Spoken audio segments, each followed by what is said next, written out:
Почему руководитель Коми не имеет постоянной прописки в республике? Будет ли он участвовать в голосовании по внесению поправок в Конституцию страны? Какая работа проводится по газификации населенных районов Коми и как жителям получить материальную помощь при газификации своих домов? На эти и другие вопросы жителей региона ответил временно исполняющий обязанности главы Республики Коми Владимир Уйба. Запись проходила 21 июня, в День медицинского работника. Руководитель региона, который большую часть своей трудовой деятельности посвятил медицине, поздравил коллег с профессиональным праздником и поблагодарил их за самоотверженный труд. Я все-таки хотел бы сегодня от всей души поздравить наших настоящих медицинских работников, всех медицинских работников Республики Коми, да и большой нашей России. И в первую очередь я бы хотел сегодня, конечно, поздравления передать всем тем, кто сегодня работает в красной зоне, борется с коронавирусом. Это и врачи, и средний персонал, и водители скорой помощи.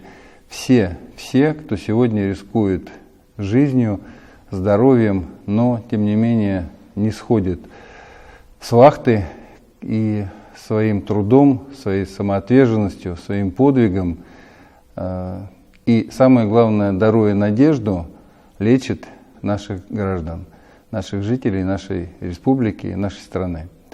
И не только ведь у нас те, кто сегодня борется с коронавирусом, у нас не останавливается жизнь, слава Богу, и поэтому всех сегодня медицинских работников, кто продолжает свою вахту у постели пациентов, в операционных, в родовых залах, всех вас за ваш труд, за ваше служение. С праздником и, конечно же, вам здоровья, вам, вашим семьям, терпения за то, что вы служите в большей части другим и сгораете зачастую за других. Поэтому самого доброго вам и благополучия в семьях, благополучия в жизни, удачи, всего самого-самого хорошего. Приближается общероссийский день голосования по внесению поправок в Конституцию Российской Федерации. 1 июля объявлен выходным днем с сохранением заработной платы. При этом проголосовать можно уже начиная с 25 июня и не только по месту прописки, а по месту пребывания-проживания. Для этого достаточно было написать заявление, как и сделал в Рио главы Коми Владимир Уйба. Я, надеюсь, хороший ученик. И вот у нас была первая пресс-конференция, когда я сказал о том, что вот я надолго, что вот я вот там буду с вами долгие годы работать. И меня тут же поправили и сказали: ты сначала изберись, не говори гоп, пока не перескочишь. Поэтому я урок усвоил. И в связи с этим хочу сказать, что как только изберусь, конечно, тогда и пропишусь. Но я считаю, что я уже прописку свою сделал. Я, например, уже в правильные сроки, до 1 числа, посадил картошки 4 сотки в деревне Красная Сыктывдинского района, и поэтому я такую настоящую прописку уже сделал. То есть картошку я все равно соберу. Некоторые жители Республики Коми сомневаются, нужно ли участвовать в голосовании. Владимир Уйба рассказал о самых важных, на его взгляд, поправках, которые необходимо закрепить в главном документе страны. Вот Конституция – это очень серьезная тема, и для меня она очень важная. И при этом здесь моя позиция очень простая. Поскольку это основной закон нашей страны, и по которому живем мы, и по которому жить нашим детям, то вот я уже говорил об этом, поправки назрели. Конституция действующая была принята в 1993 году, и в то время там многие помнят, что только что завершилось такое вооруженное противостояние в центре Москвы. И я считаю, что именно поэтому вот президент России Владимир Владимирович Путин в своем послании Федеральному собранию заявил как раз о необходимости поправок. И я уже, вот, повторяю, говорил, но я еще раз скажу, потому что для меня это очень важно, и думаю, что для многих очень важно. Вот в чем все-таки суть основных поправок? Ну, конечно, первое – это суверенитет. И здесь, Конечно, для меня очень важно, что в новых поправках запрещается отторжение территории от нашей страны. И вот сейчас записано однозначно: действия, направленные на отчуждение части территории Российской Федерации, не допускаются. Еще для меня тоже очень важная поправка, и думаю, что очень многие разделяют это, о том, что нельзя занимать государственные должности лицам с двойным гражданством. Только граждане России имеют право решать, как жить и в каком направлении развиваться нам и нашей стране. Дети.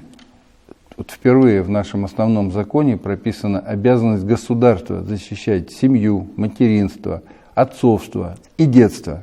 И вот семейные ценности отныне становятся основополагающими для государственной политики. Социальное государство. Теперь в Конституции будет строго установлена обязанность государства повышать пособия и пенсии. И государство гарантирует оплату труда не меньше прожиточного минимума.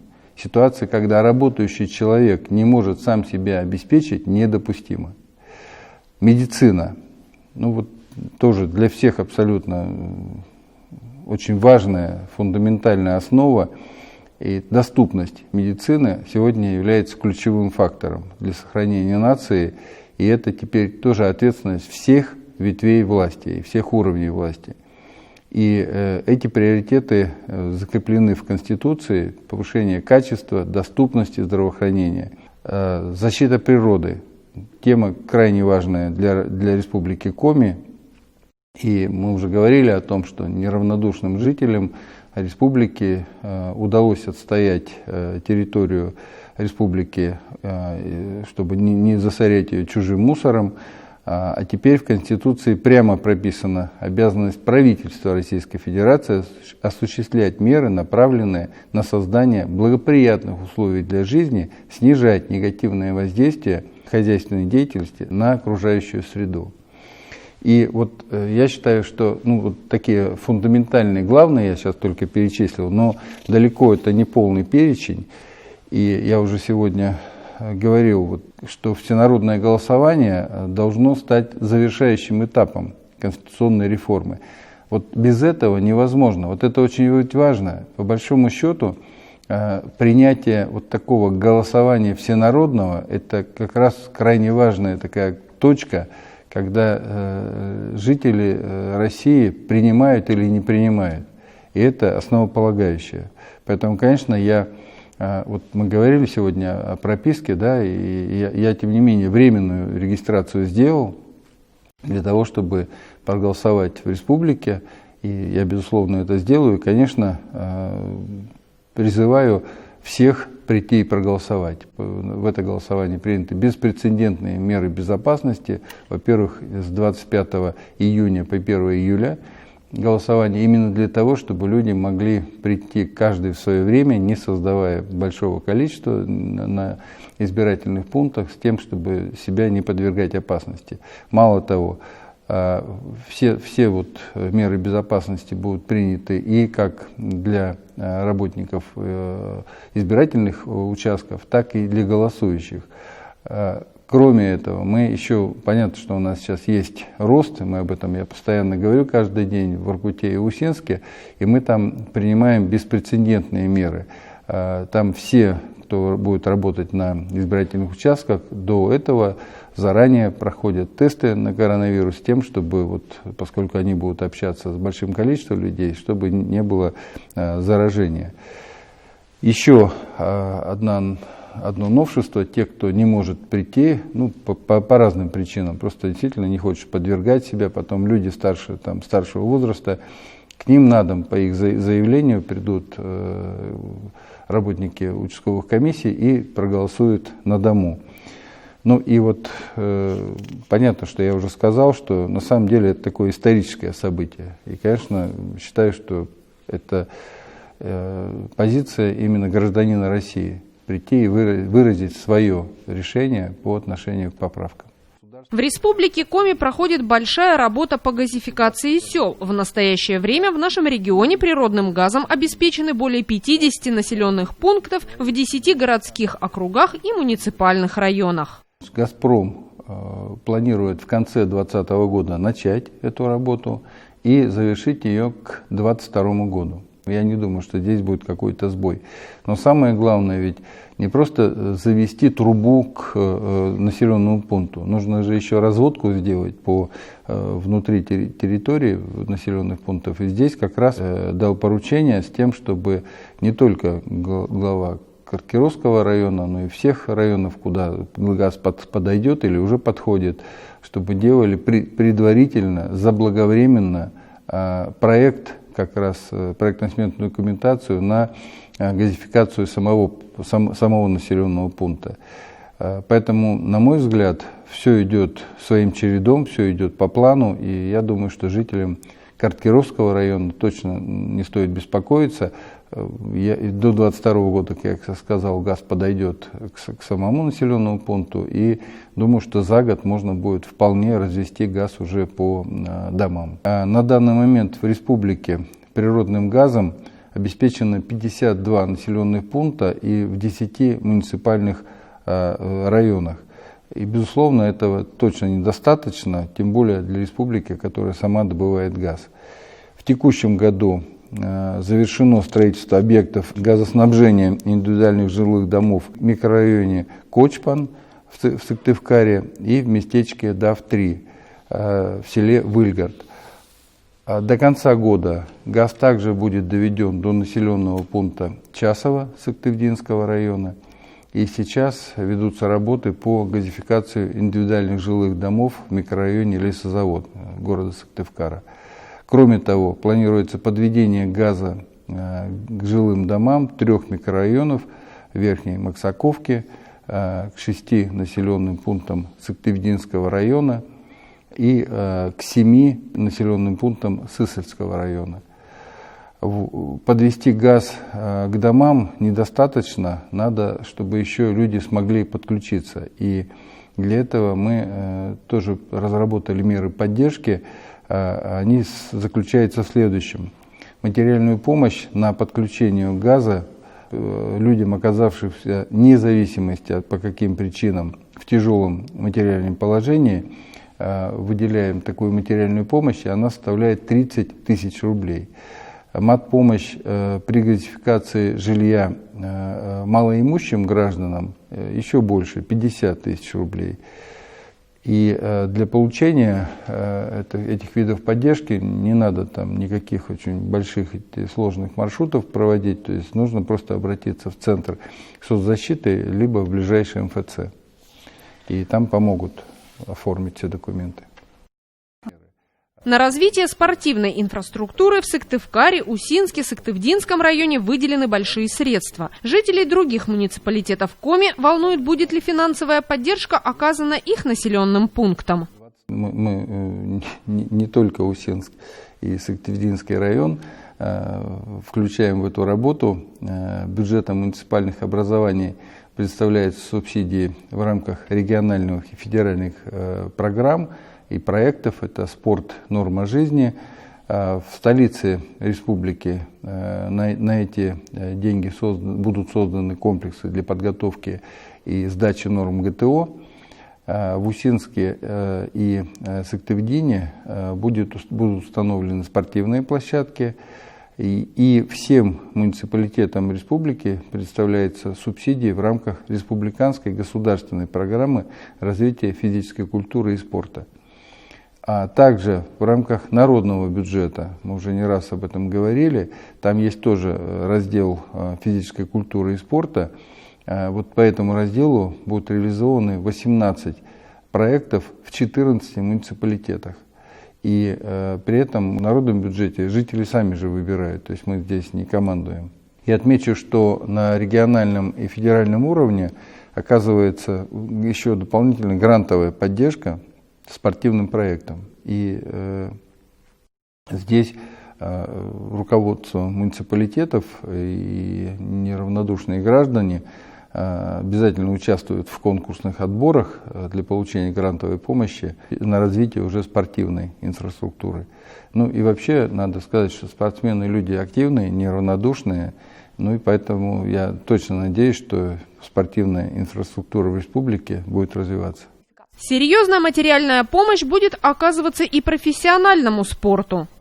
Были обращения профессиональных спортивных команд с тем, чтобы мы все-таки в этом году, несмотря на коронавирус, не забыли о профессиональном спорте.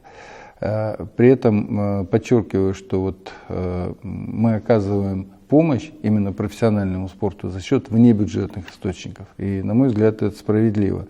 То есть массовый спорт развивается за счет как раз бюджета, а профессиональный вот за счет таких внебюджетных источников. В рамках взаимодействия между правительством республики и акционерным обществом МОНДИ Сыктывкарской ЛПК заключено соглашение, мы тоже о нем говорили уже неоднократно. Так вот, согласно этому соглашению, в 2020 году предусмотрена финансовая поддержка наших профессиональных спортивных команд. И это два клуба, это клуб по мини-футболу, новая генерация и хоккейный клуб «Строитель». МОНДИ выделил средства, достаточные для обеспечения участия наших команд в чемпионатах России среди клубов Суперлиги. В рамках социального партнерства будут реализовываться и другие проекты. Например, для Вуктыла планируется приобрести аэровездеход с уникальной проходимостью, который сможет в любое время года доставить людей и необходимый груз в труднодоступные населенные пункты. В случае успеха проекта практику распространят и на другие муниципалитеты.